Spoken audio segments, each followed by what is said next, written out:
Jadi setiap apa-apa yang dijanjikan oleh Allah, oleh Rasulullah, oleh para aulia Allah, oleh guru-guru yang membimbing kita, maka kita yakini bahwa janji itu adalah benar, tanpa ada keraguan-raguan. Kalaupun janji itu kada terwujud, itu kesalahannya berada di pihak kita. Kesalahannya berada di pihak kita, bukan di pihak guru, di pihak nabi, atau di pihak Allah Subhanahu wa taala. Idza wa'adakal haqqu ta'ala bi syai'in 'ala lisanil wahyi awin nabi awi syaikhil mursyid thumma lam yaqa' dzalikal maw'ud fala yanbaghi ay yushakkika kadzalik bi sidqil maw'ud wa in kana mu'ayyanaz zaman walakin ta'addab bihi wa hassin dhannaka bih li'alla yakuna dzalika ibsadan fi basiratika allati hiya mahallu hidayatik wa itfa'an li nuri sariratika allati hiya mahallu musyahadatik. Apabila menjanjikan akan engkau oleh Tuhan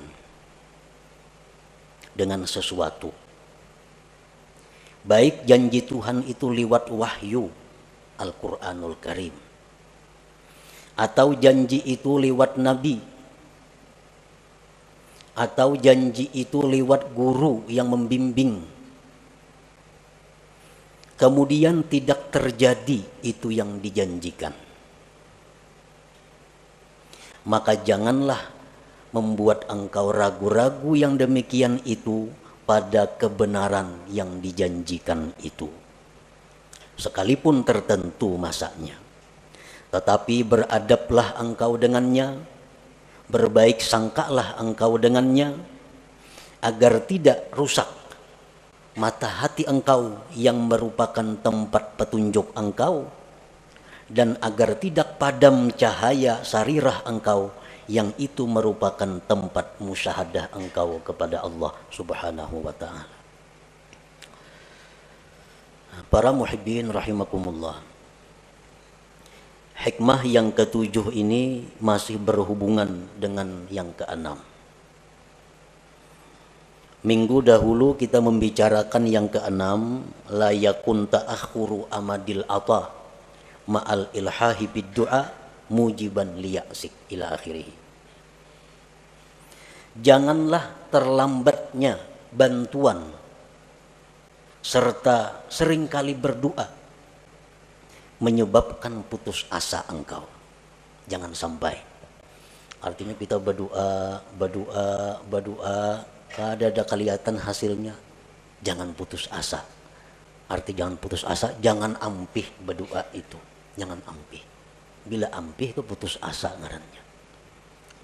Nah, itu yang keenam minggu dulu.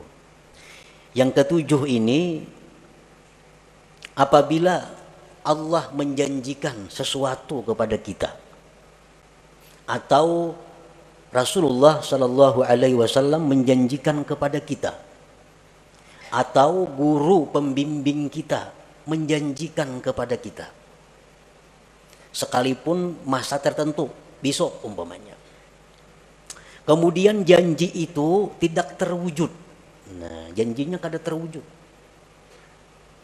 maka janganlah itu membuat kita ragu-ragu dengan janji itu. Jangan kita ragu-ragu, tetapi hendaknya kita beradab dan berbaik sangka, baik itu kepada Allah atau kepada Rasulullah atau kepada guru yang membimbing kita. Karena kalau kita ragu-ragu terhadap janji itu, akibatnya akan merusak basirah kita. Padahal basirah itu adalah tempat hidayah kita, dan merusak akan sarirah kita, yang sarirah itu merupakan tempat musyahadah kita kepada Allah Subhanahu wa ta'ala.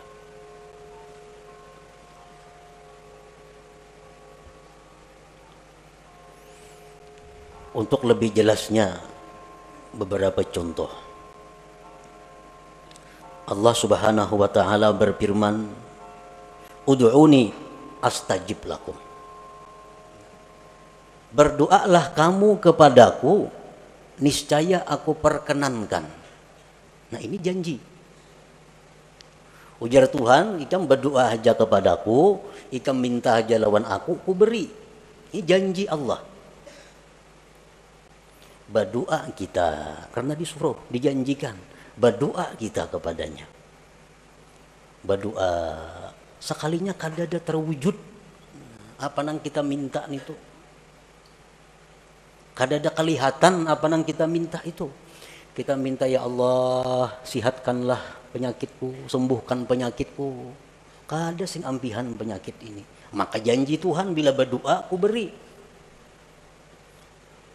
Sakit berdoa, ya Allah sembuhkan aku, kada sigar-sigar. Banyak hutang, ya Allah lunasakan hutangku, kada ada lunas hutang, bahkan bertambah berhutang. Nah maka janji Tuhan bila minta kepadaku ku beri. Nah bila mana demikian halnya terjadi, jangan kita ragu-ragu dengan janji Allah itu. Jangan sampai ragu-ragu, mana apa Tuhan berjanji ke ini, kenapa kada ada buktinya. Nah jangan sampai demikian. Karena kalau demikian akibatnya basirah kita rusak, sarirah kita rusak. Padahal keduanya itu adalah sesuatu yang sangat berharga dalam diri kita. Dengan basirah yang baik kita bisa dapat hidayah. Dengan sarirah yang baik kita bisa musyahadah kepada Allah. Nah keduanya itu akan rusak kalau kita ragu-ragu terhadap janji itu. Nah jadi firman Allah, berdoalah kamu kepadaku, aku perkenankan kamu. Nah apabila kita kadang mendapatkan janji itu kadang kita dapatkan, sudah berdoa dengan syarat-syarat doa yang 15 sudah, adab doa yang 10 biris, kada ada terwujud juga. Nah maka baik sangkalah kepada Allah, beradablah kepada Allah. Kayak apa bentuknya kita berbaik sangka, beradab itu?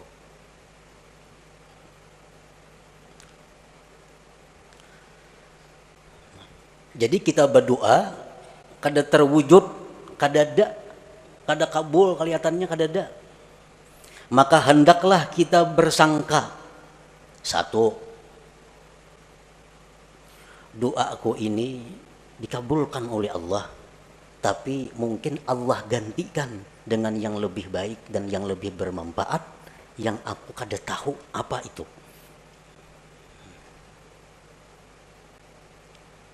Ya Allah, sihatkan aku, sembuhkan penyakitku. Kada sigar-sigar, makin hari makin sakit. Berbaik sangka kepada Allah dengan cara pertama, doa aku ini digantikan Allah, permintaanku digantikan Allah dengan yang lebih patut denganku. Nah panang dengan lebih patut itu hanya Allah yang tahu. Jadi kita kada ragu-ragu dengan janji Allah bahwa doa itu dikabulkan. Cuma ini diganti Tuhan dah. Bertahun-tahun aku berdoa, kada ada juga kelihatan, berarti diganti Tuhan dengan yang lebih patut bagiku. Atau bisa juga dengan kita bersangka bahwa doaku itu belum dikabulkan Allah, belum waktunya. Belum waktunya. Mungkin Allah mengetahui waktu yang tepat dan sekarang belum waktunya doa itu dikabulkan. Jadi tiap hari berdoa aja. Jangan putus berdoa. Walaupun kada kelihatan yang kita minta itu wujudnya. Tapi kita meyakini bahwa ini hanya soal waktu. Ini hanya soal waktu. Allah menentukan waktu yang tepat bagiku untuk mewujudkan apa yang ku minta itu. Di dalam hadis diceritakan kita berdoa lawan Tuhan, tiap hari berdoa, tapi kadang dikabulkan oleh Allah. Lalu Jibril datang kepada Allah. Ujar Jibril, ya Rab, abduka fulan ikdi hajatah. Jibril ini maras melihat inya nih, hari-hari berdoa. Ujar Jibril, wahai Tuhan, tuh hamba engkau tuh maras, kabulkan hajatnya. 2-3 tahun dia lumpuh, guring. Sigarakan naiknya. Ini tiap hari minta sihat, tiap hari minta sihat. Kabulakan hajar Jibril. Ujar Tuhan menjawab apa? Da'u abdi. Tinggalkan hambaku itu. Kamu jangan mau urus wahai Jibril. Fa inni uhibbu an asma'a sautah. Aku dia Tuhan suka mendengar doanya itu. Mengko kabulakannya ampih kena berdoa itu. Tuhan katuju dengar doanya nih. Allahumma shfini, sembuhkan aku ya Allah. Katuju bana Tuhan dengar itu. Amun disihatakan ampihnya berdoa itu. Bertahun-tahun. Inni uhibbu an asma'a sautah. Aku dia Tuhan katuju dengar suaranya itu. Nah, jadi ini salah satu cara kita berbaik sangka kepada Allah. Doa kita kada kabul, doa kita kada wujud. Wah, ini Tuhan katuju dah dengar suaraku nih. Tuhan katuju dengar suaraku. Nah, itu ngarannya berbaik sangka. Jangan ragu-ragu.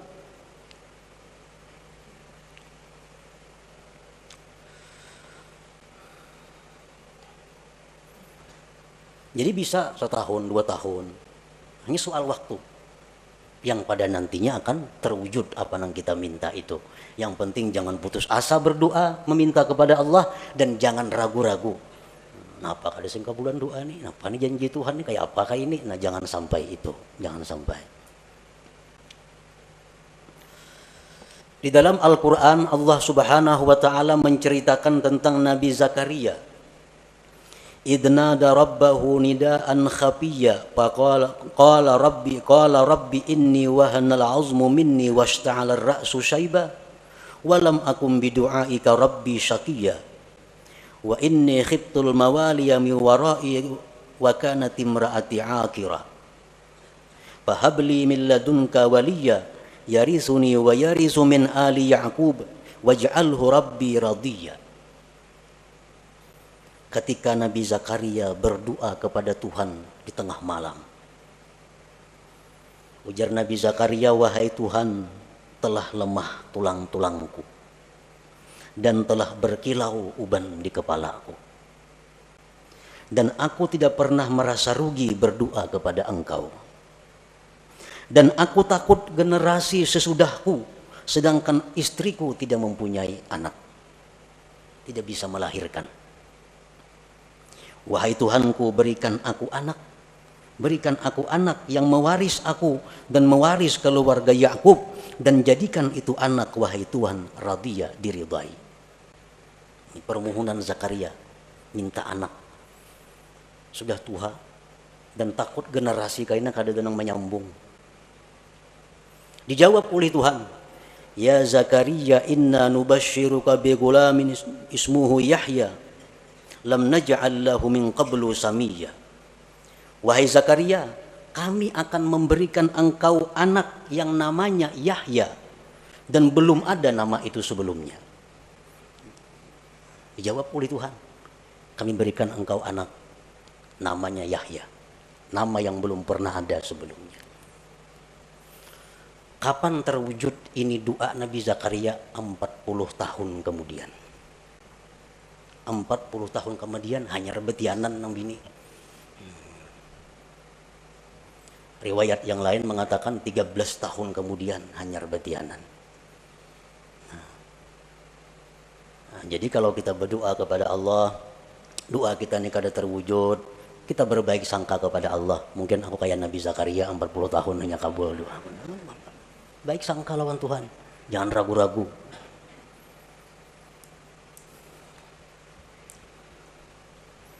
Demikian halnya Nabi Musa alaihi salam.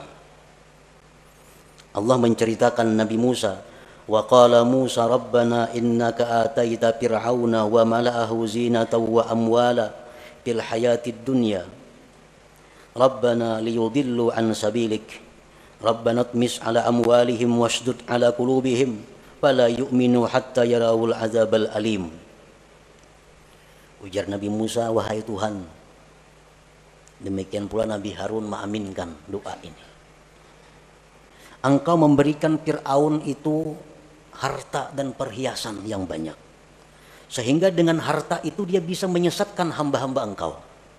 Modal banyak Fir'aun, kekayaannya banyak, lalu leluasa untuk menyesatkan hamba engkau. Binasakan hartanya, ya Allah, ujar Nabi Musa. Habisakan hartanya itu dan kunci hatinya sehingga mereka tidak beriman. Maka mereka tidak beriman sehingga melihat azab yang pedih. Jadi Nabi Musa ini berdoa lawan Tuhan, diaminkan oleh Harun agar Fir'aun itu dimusnahkan harta-hartanya dan dimatikan. Dia sudah melihat azab Allah. Qala, Allah menjawab, qad ujibat da'watukuma fastaqima. Ya Tuhan, ku kabulkan doa engkau dan istiqamalah engkau. Nah, berapa tahun jarak antara doa dan dikabulkan itu? 40 tahun. 40 tahun hanya terwujud doa Nabi Musa itu. Jadi kita berdoa hanya 1 tahun udah kelihatan, ada napa-napanya. Ini Nabi, apalagi kita Nabi kada apa kada berdoa nak itu saya inilah kabul kadanya mau kayak itu. Jadi Nabi Musa pun 40 tahun. Nabi Yakub demikian. Nabi Yakub berdoa kepada Allah agar anak-anaknya diampuni oleh Allah karena menganiaya Nabi Yusuf, menganiaya Bunyamin. Nabi Yakub berdoa kepada Allah agar anak-anaknya diampuni dosanya. 40 tahun kemudian baru Allah mengampuni dosa-dosanya. Nah, jadi lambatnya permintaan kita itu diwujudkan oleh Allah jangan menyebabkan kita putus doa, jangan menyebabkan kita ragu-ragu dengan janji Allah bahwa doa itu akan dikabulkan. Jangan ragu-ragu itu.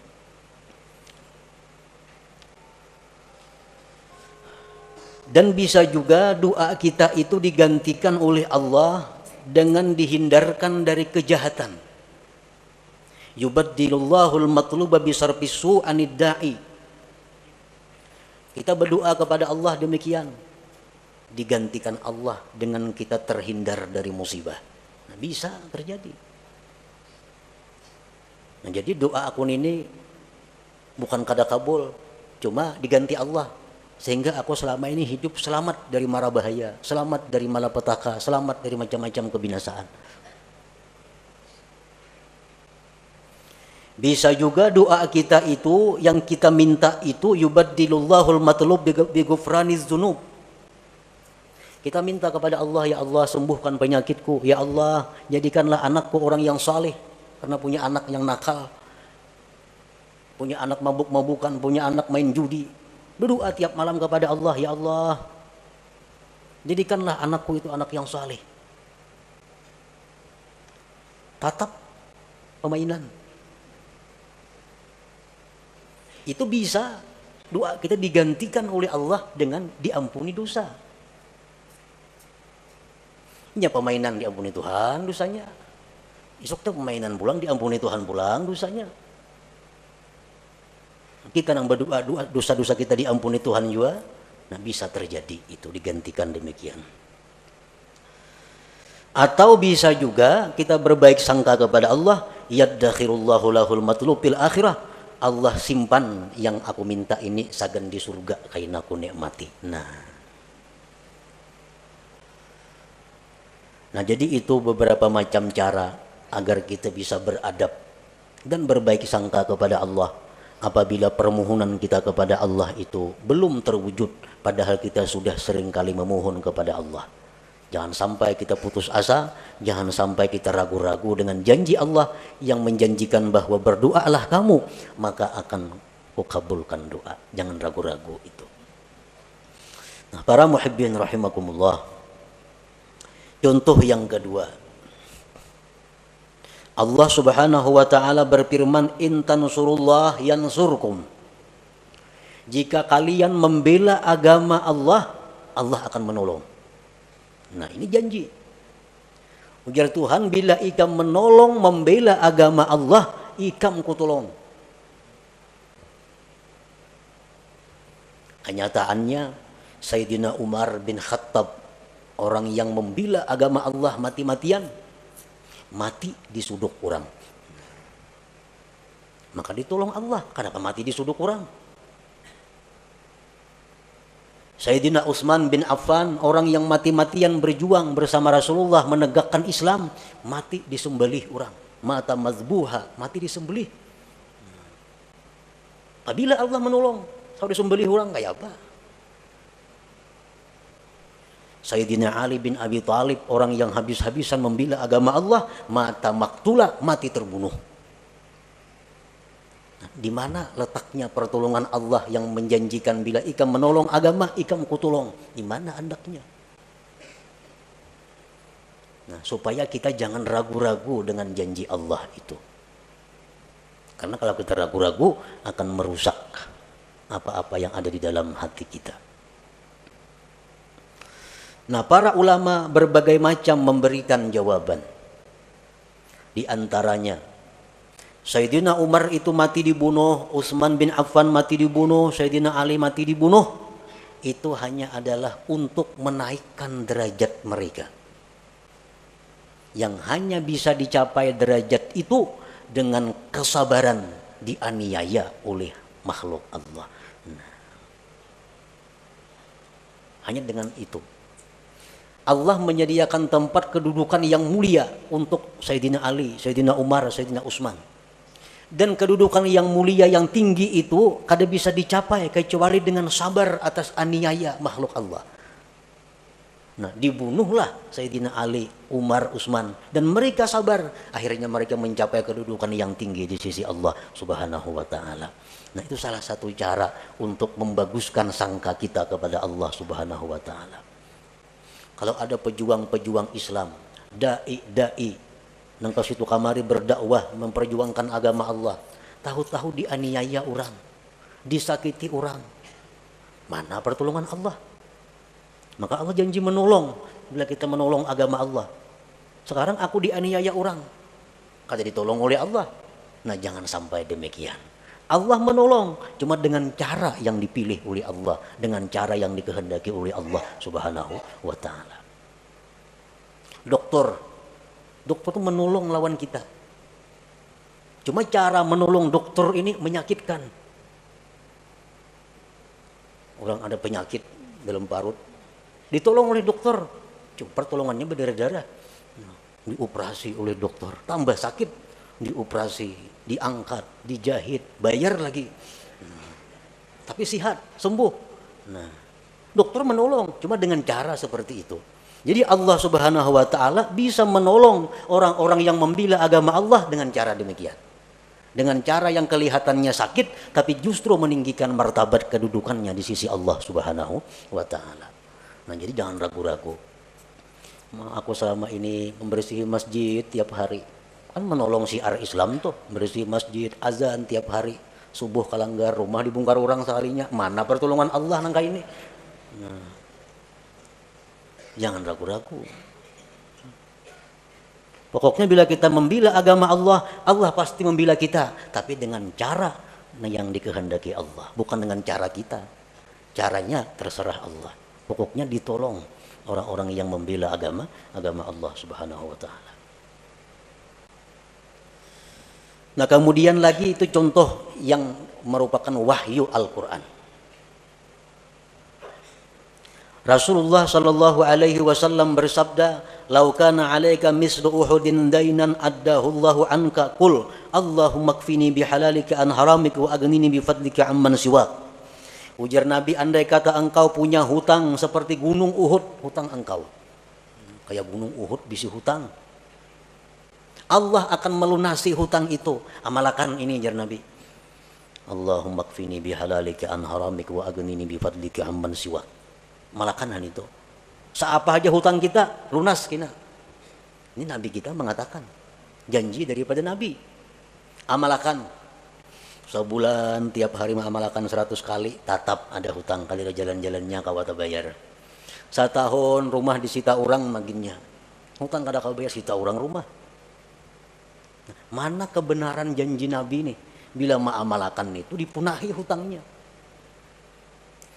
Nah, bila menemui itu, beradablah engkau, berbaik sangkalah engkau dengan Nabi sebagaimana dengan Allah tadi. Bagaimana kita berbaik sangka kepada Nabi, beradab dengan beliau, barangkali amalan yang aku baca ini ada yang kada pas lagi bagi diriku. Mungkin bilangannya kah aku membaca seratusannya, padahal mestinya 1000 sehari, bisa juga. Atau bisa aku ada dosa-dosa sehingga amalan itu ditolak di sisi Allah, bisa juga. Nah, jangan sampai kita menyalahkan Nabi yang menjanjikan itu. Nah, itu membahayakan kita. Nah, kemudian contoh yang ketiga dari guru, dari syekh. Seperti apa yang dikatakan oleh Al-Imam Abdul Hasan As-Sadili rahimahullah wa nafa'ana bi'ulumih. Man qala indan naum a'udzu billahi minasyaitonir rajim bismillahirrahmanirrahim 5 marrat. Allahumma bihaqqi Muhammad arini wajha Muhammad sallallahu alaihi wasallam hala wa ma'ala ra'an nabi sallallahu alaihi wasallam fi manami. Ujar Syekh Abdul Hasan Az-Zazili, barang siapa nang hendak guring. Siapa nang hendak guring membaca a'udzubillahi minasyaitonirrajim bismillahirrahmanirrahim 5 kali. Tuntung hanyar Allahumma bihaqqi Muhammad arini wajha Muhammad. Ya Allah, dengan hak Muhammad perlihatkan kepadaku wajah Muhammad sekarang dan nanti. Maka dia akan bermimpi malam itu dengan Rasulullah sallallahu alaihi wasallam. Ujar Syekh Abdul Hasan As-Sazili, amalakan itu. Guring kada mimpi Nabi. Oh, kada mimpi Nabi salahnya, maka diamalkan sudah itu. Baca pulang isuk hendak guring, kada mimpi pulang. Baca pulang hendak guring, kada mimpi pulang. Berbulan-bulan kada mimpi juga lawan Nabi. Nah, jangan ragu-ragu dengan janji yang dikatakan oleh Syekh ini. Nah, Pak Hasidin temengis madahkan aku kada ada bukti-bukti amalannya. Nah, jangan sampai itu.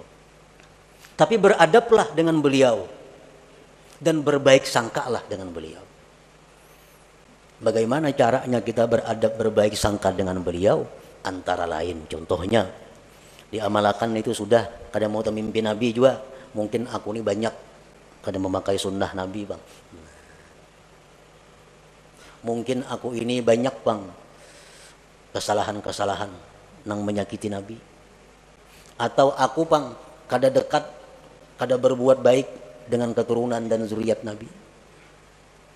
Atau aku ini kurang, Bang, baca salawat hari-hari 70-annya sehari. Nah, umpamanya itu, Bang, mungkin gara-garanya amalan itu aku kada mampan. Nah, demikian caranya kita beradab dan berbaik sangka. Jangan menyalahkan nang memberi amalan itu. Kita ada masalah, datang lawan guru kita. Anak kulon guru wae hilang, diculik kurang. Dia guru isuk datangnya. Dia guru isuk datang denainya. Wa in ta'ayyana zamanuhu. Tertentu masanya, dia guru isuk datang dina. Sanangai hati dah guru isuk datang. Isuk hadangi kada sing datang anak-anaknya. Bang, guru napa itu? Mudahan isuk datang, nyatanya kada datang. Nah, bila demikian halnya kita, seluruh berkah yang pernah kita terima dari itu guru itu terhapus dengan demikian. Terhapus. Nah, Pak Guru mendahkan datang, kalinya kada datang ya. Nah, bila kita ragu-ragu dengan apa nang jar guru itu, berkah yang selama ini kita dapatkan terhapus dari guru itu. Nah, kayak apa caranya kita berbaik sangka, beradab, andai kata terjadi demikian. Isuk ini dapat, nyatanya kada dapat. Nah, mungkin ampun guru itu isuk tuh dapat amunnya ka ini, cuma guru syaratnya kada madahkan. Nah, jangan dipadahkan sidin. Dan sidin kada madahkan karena aku kada kawaju manggawi, dilihat sidin putungannya. Nah, jadi itu masalahnya. Jar guru, anak ikam tuh isuk datang. Amun ikam membaca zikir 25.000 kali, salawat 25.000 kali, Quran sahatam. Nah, syaratnya kada dipadahkan guru karena guru menganggap mun dipadahkan aku kada sanggup juga manggawi. Nah, berbaik sangka dan beradab. Dengan demikian kita selamat daripada kerusakan basirah dan sarirah itu. Para muhibbin rahimakumullah. Di dalam kitab Iqadhul Himam disebutkan, "Fasudda yadaka ya akhi ala tasdiqi ma wa'adaka Allahu bihi wa hassin zannaka bih wa bi awliyaihi wa la siyama syaikhuk."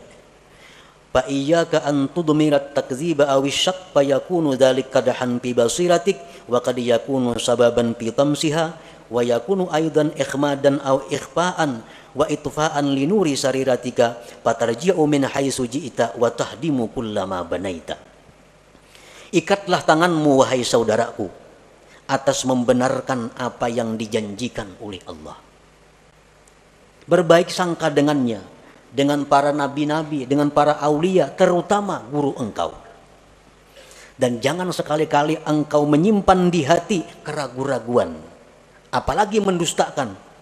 Maka itu akan menyebabkan rusaknya mata hati engkau, dan bisa terhapus mata hati itu dan memadamkan cahaya sarirah engkau. Maka engkau kembali seperti semula, dari nol kembali artinya.